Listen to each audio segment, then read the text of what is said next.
Have you ever wondered why a man can conquer kingdoms, yet crumble beneath the silent gaze of a woman who sees straight through him? Not with anger, not with seduction, but with something far more unsettling, an emotion so ancient, so visceral, that it trembles in the deepest chamber of his psyche.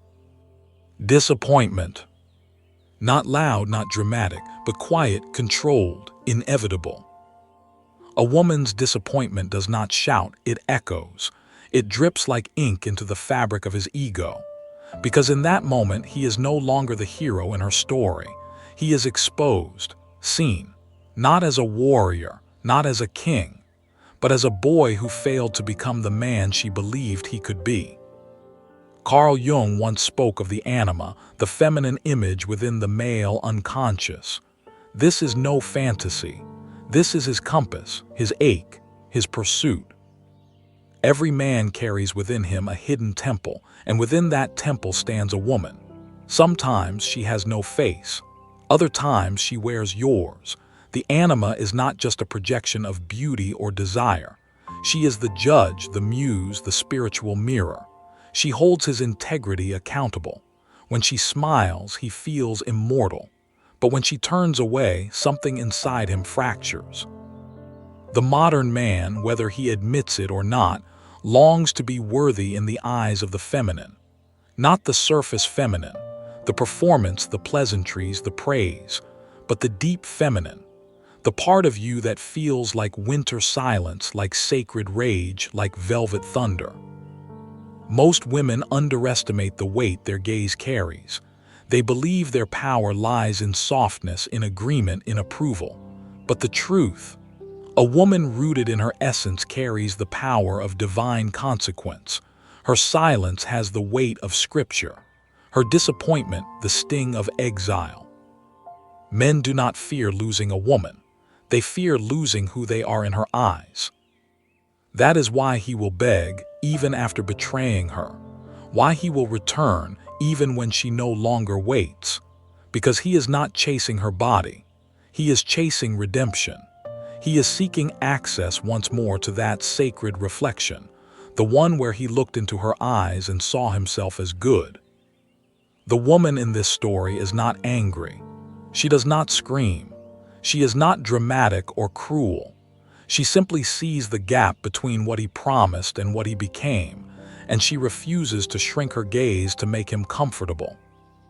She is the high priestess. She does not chase. She watches. She waits. She knows that to withhold illusion is to offer truth, and truth is the only medicine that awakens a man's soul. The high priestess does not beg him to rise. She becomes the mirror in which his shadows scream, and in that reflection he must choose, evolve or remain small. But here is where it becomes dangerous. When a man is faced with this kind of woman, he will either rise into sovereignty or collapse into resentment, because her eyes call forth his highest self, and not every man is willing to meet that version of himself. Some will try to shatter the mirror, diminish her, shame her, control her, anything but face their own unworthiness. And this is where most women falter. They confuse his reaction for rejection. They dim their standards to keep his love. But love built on self-abandonment is not love, it is survival. And the soul cannot thrive in captivity. Listen closely. Disappointment is not weakness, it is power. But only when it is rooted in clarity, not control. In truth, not punishment. The woman who can look at a man and say, without words, "I expected more of you and I will not pretend otherwise," she is unforgettable. Not because she wounds, but because she calls him to remember who he was born to be. You see, when Jung spoke of the shadow, he wasn't just talking about shame, addiction, or aggression. He was talking about all the parts we refuse to face because they threaten the identity we've built. The high priestess sees these shadows and refuses to decorate them with flattery. She invites the man to look, to confront, to heal. But she never begs. because begging would mean she doubts her own worth. And that is the one thing she refuses to do.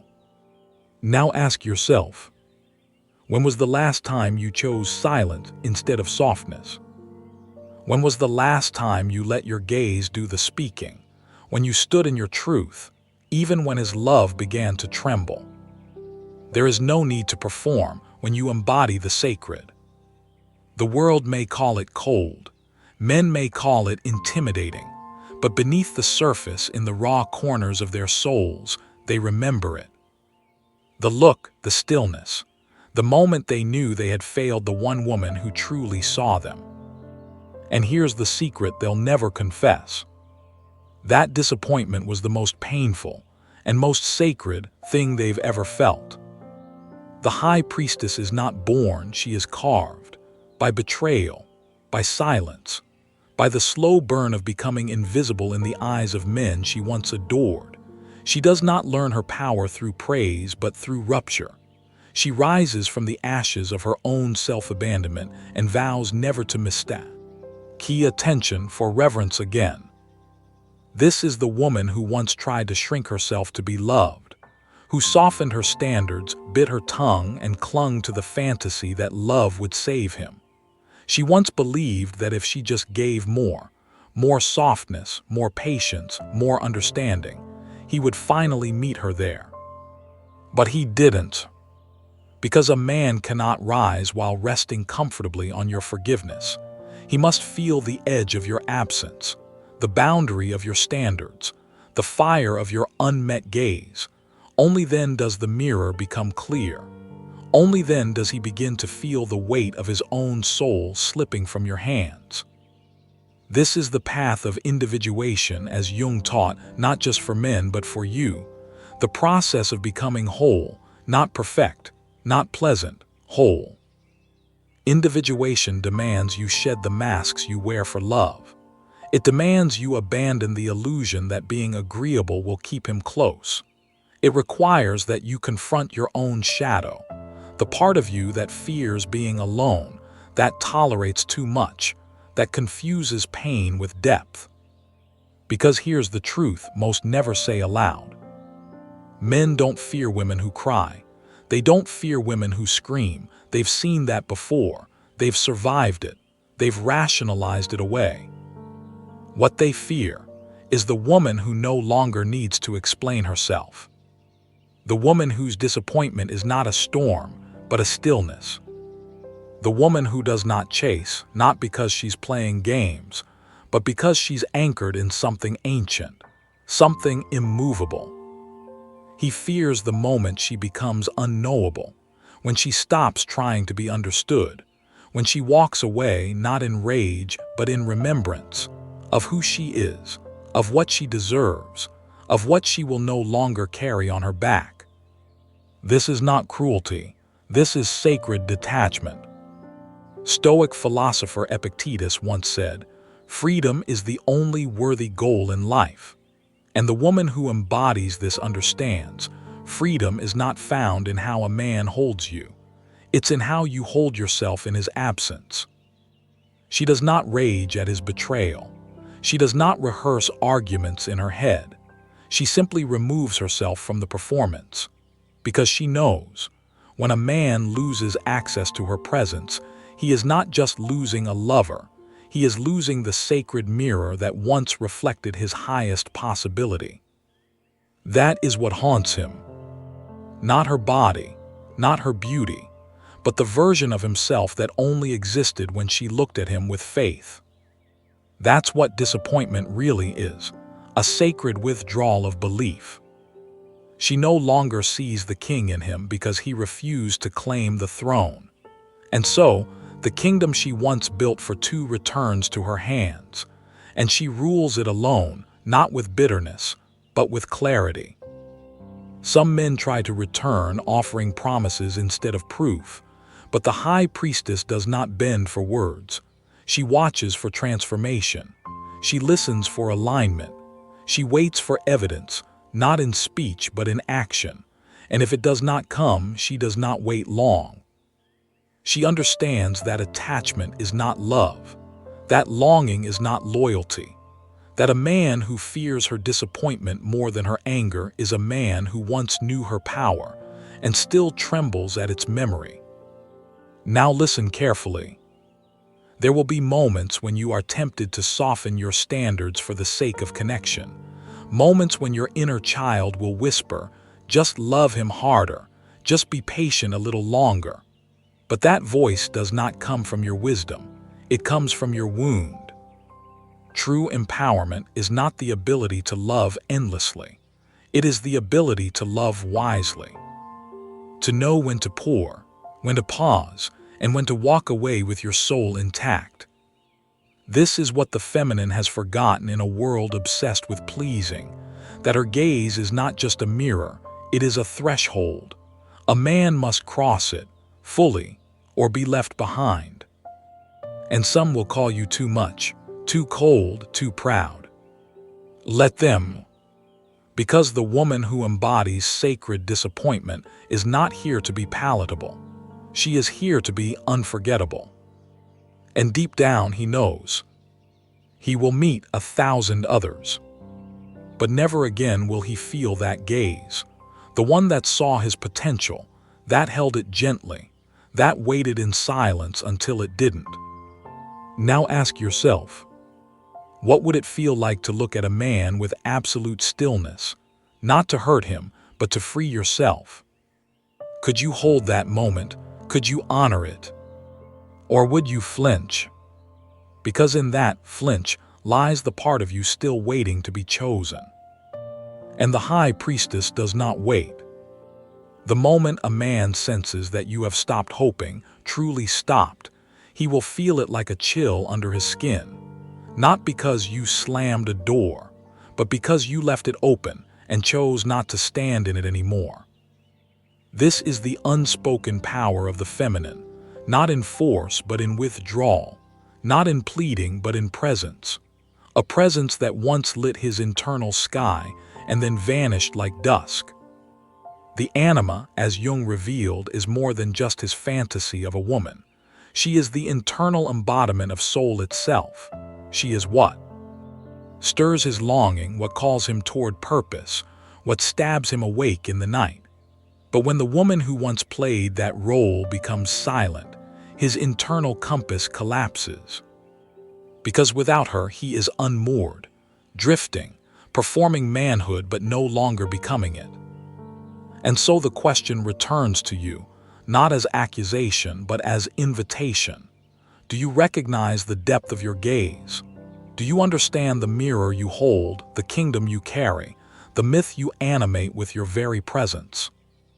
Most women have been taught to forget, conditioned to believe that their disappointment is a flaw, that if they were truly loving, truly divine feminine, they would always forgive, always accept, always stay soft.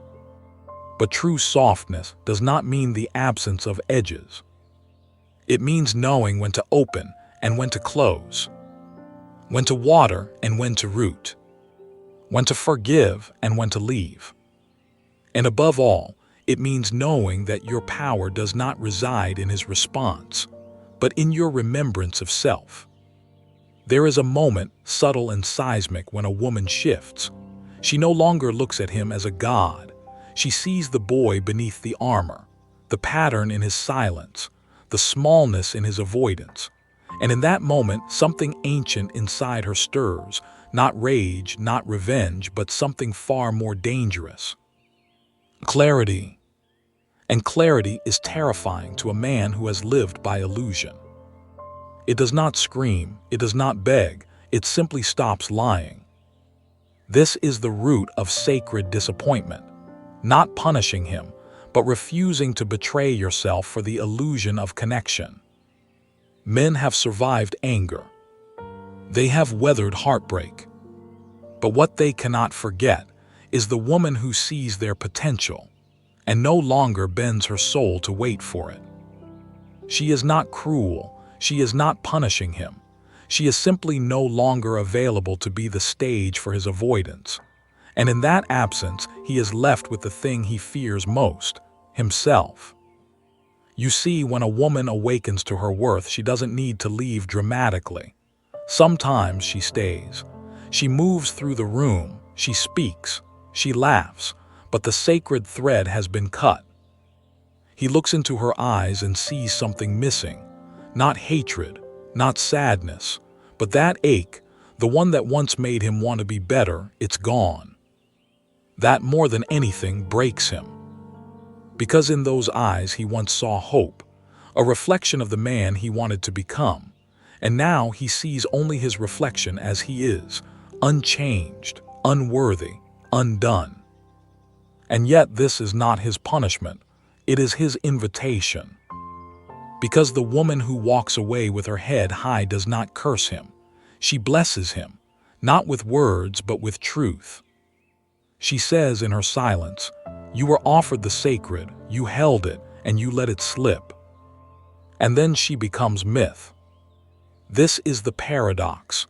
The woman who refuses to shrink becomes larger than life, in his mind, in his memory, in his blood. He will touch other bodies, hear other laughter, but he will compare every softness to her stillness, every kiss to the moment she pulled her energy back into herself, not out of malice, but out of necessity. And deep down he will know. He lost her the moment she saw herself again. Because there is nothing more terrifying to a man still ruled by his ego than a woman who has remembered her throne. Not by proving, not by punishing, but by no longer performing. So ask yourself now, where have you been performing love? Where have you mistaken tolerance for compassion? Where have you betrayed your own wisdom to preserve a fantasy? And are you ready to stop? Because once you do, you will feel it. The ground beneath you will shift, your voice will return, your gaze will carry weight, and he will feel it too. Even if he never says a word, he will remember the moment he looked into your eyes and saw the gates begin to close. Not in fury, but in finality. There comes a silence between two souls that is louder than any argument. A space where no apology can cross, no excuse can enter, no charm can rebuild what was once whole. This silence is not absence, it is arrival. The arrival of a woman who no longer doubts her intuition, who no longer edits her voice to soothe his guilt, who no longer ties her worth to the gravity of his attention. She has come home to herself. This is the final evolution of the high priestess, not just as a mirror for him, but as a temple for her own becoming. She no longer seeks to awaken the king in him because she has remembered the queen in her. She no longer sacrifices her throne to lift his crown. She sits fully, radiantly, dangerously in her own light. And he sees it. Oh, he sees it. And in that moment, he understands. The most devastating emotion in a woman's eyes is not hatred, not heartbreak, not even fury. It is freedom. Because freedom means he no longer has power over her. Freedom means she has seen the illusion and stepped beyond it. Freedom means she has transmuted her pain into sovereignty. And sovereignty, to a man still ruled by the need to dominate, is a death. A sentence. He may not say it aloud, but he knows. He has been exiled from the temple, not because she cast him out, but because she raised her frequency. And the version of him he refused to become cannot follow. This is the unseen battlefield of the soul. Jung called it the confrontation with the shadow, the moment when we meet the truth we've been running from. And the woman who embodies the high priestess is that confrontation. She does not need to raise her voice to strike fear. Her gaze alone carries the weight of every unspoken truth he hoped she'd never uncover. He may try to distract himself, to fill the space with noise, other lovers, new pursuits, but the memory of her freedom lingers like incense, not because she was perfect, but because she was true. And truth cannot be replaced. He will never forget the moment she stopped needing his validation. The moment she unhooked her soul from the idea of who he could be and began to fall in love with who she was without him. That right there is the wound he'll never confess. Not that he lost her body, but that he lost access to the one place where he felt like a man worth becoming. The man in his fantasies, she saw him. The potential he spoke of late at night, she believed in it. The fears he whispered only once, she held them. And still he faltered. He chose comfort over growth, distraction over devotion, ego over evolution. And now, when he remembers her, he does not remember a woman. He remembers the moment he turned away from transformation. You see, the high priestess does not mourn the man who couldn't meet her. She mourns the part of herself that waited.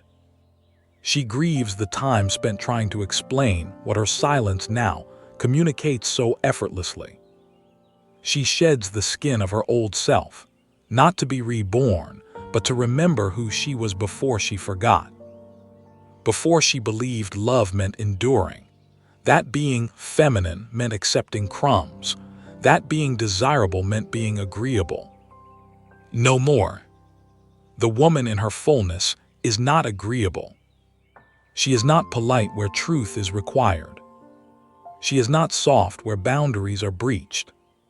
She is not warm where cold clarity is called for. And yet she is radiant. Not because she shines for others, but because she has stopped dimming for them. Now ask yourself, have you ever stood in front of a man and known, he can't meet me here? Have you ever looked into his eyes, searching for growth, for ownership, for the glimmer of change, and found only the echo of empty promises? And in that moment, did you walk away? Or did you wait? Because the woman who waits for a man to change is not weak, but she is forgetting her power. And the woman who remembers, she does not wait. She blesses him. She turns, and she leaves him with the most haunting emotion of all, the memory of what it felt like to be seen by her, and to know he was not ready. There is a sacred fire that burns in the woman who has reclaimed her gaze, not wild, not chaotic, but deliberate, controlled, ancient. It is the fire of 1,000 unshed tears, the fire that once tried to warm a man who only ever held coldness, the fire that once flickered in the hopes that love, if given selflessly enough, would be returned with honor. But no more. Now that fire is hers. She does not give it away recklessly. She does not beg for it to be seen. She does not dim it to protect his insecurities. She lets it burn, not to destroy, but to cleanse, to transmute, to mark the end of performance and the beginning of sovereignty. And as that fire grows, the man she once centered feels its absence like frost in his lungs. He may not speak of it, he may not even know how to name it, but he feels the shift. He senses that something has left him, something irreplaceable. Her belief. That belief, once given so freely, is not something he can recreate with another woman, because it wasn't just affection. It wasn't even love in the romantic sense. It was something far more rare, sacred witness. She saw him, all of him, the good, the broken, the still becoming. And when she looked at him, he felt, perhaps for the first time, like he was becoming real. Not a mask, not a role, but a man. And now that mirror is gone, not shattered, not rejected, simply withdrawn. It is this, more than her absence, more than her silence, that leaves him restless. Because he knows, when she stopped believing in his potential, she didn't just lose faith in him. She found faith in herself. This is what modern culture forgets in its rush to teach women how to please, how to attract, how to be chosen.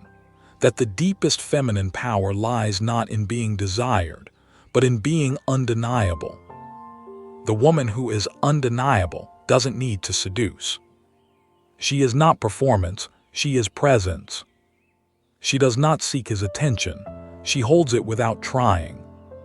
She does not manipulate, she magnetizes. Because she no longer needs him to see her.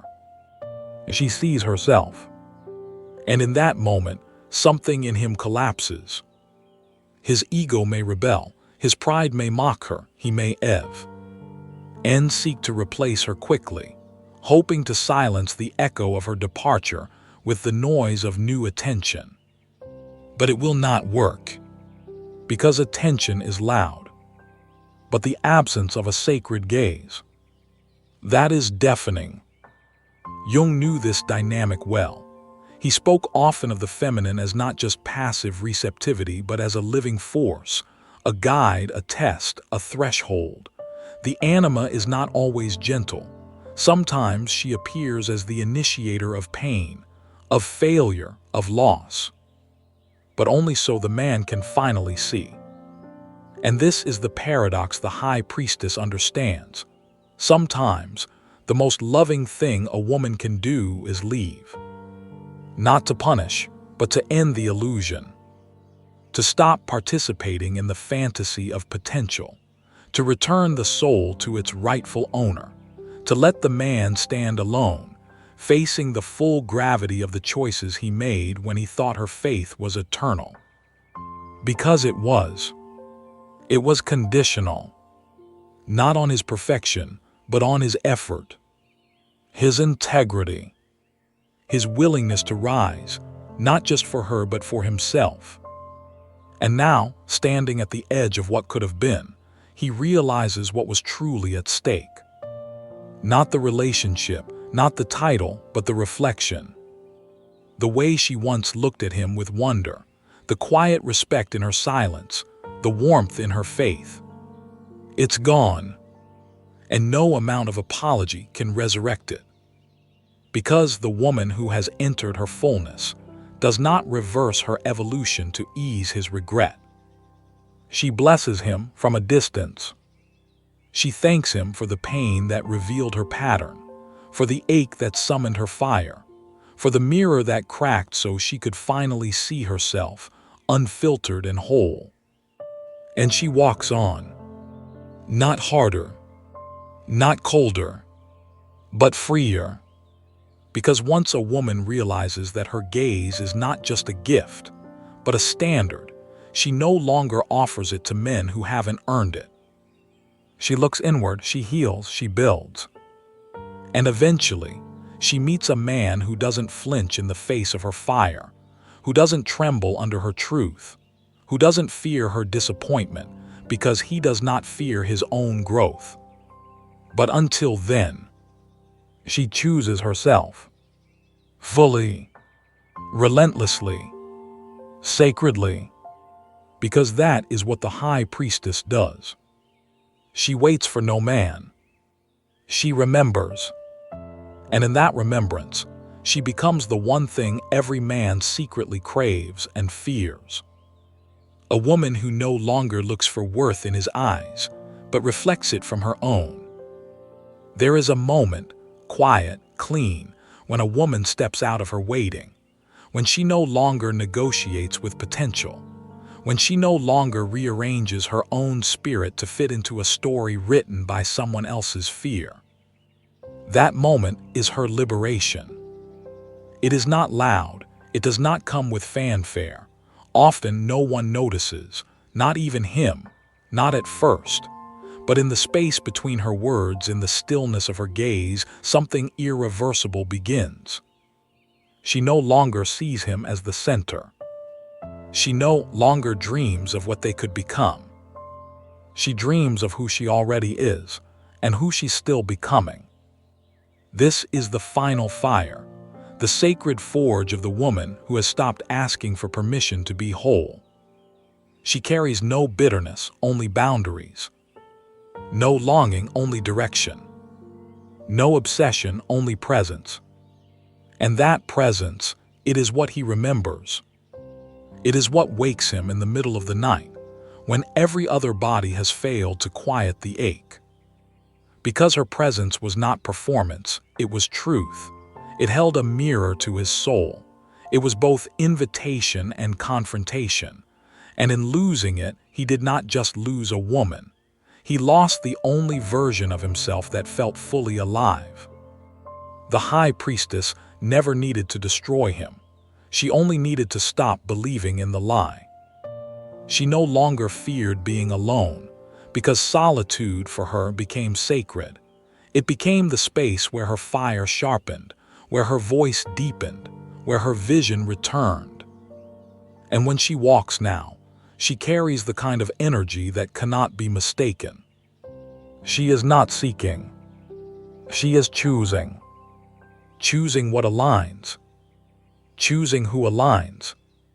Choosing how deeply her heart opens and to whom. She knows that her essence is not for everyone. That most will try to consume it, possess it, tame it. But the man who can hold it, he will not chase, he will not conquer. He will recognize. He will meet her, not with force but with reverence. Because a woman who carries the memory of her own becoming, who knows what it costs to abandon herself, and what it means to rise from that grave, cannot be handled. She can only be honored. The one emotion men fear in a woman's eyes is not rage. It is not sadness. It is not even love. It is the quiet, steady knowing that she no longer needs them. Not because she is bitter, but because she is whole. And in that gaze, a man is faced with the truth. He was never the source of her power. She was, all along. And she has remembered. Now she moves with purpose. Now she speaks with fire. Now she loves, not from emptiness but from overflow. And the world shifts around her. Because the woman who remembers her worth cannot be forgotten. She becomes a living myth, a sacred story, a haunting in the heart of every man who once held her and let her slip. And she leaves behind one truth, one law, one final echo. The woman who knows her worth doesn't chase, she chooses. Share the moment you felt most empowered in the comments below.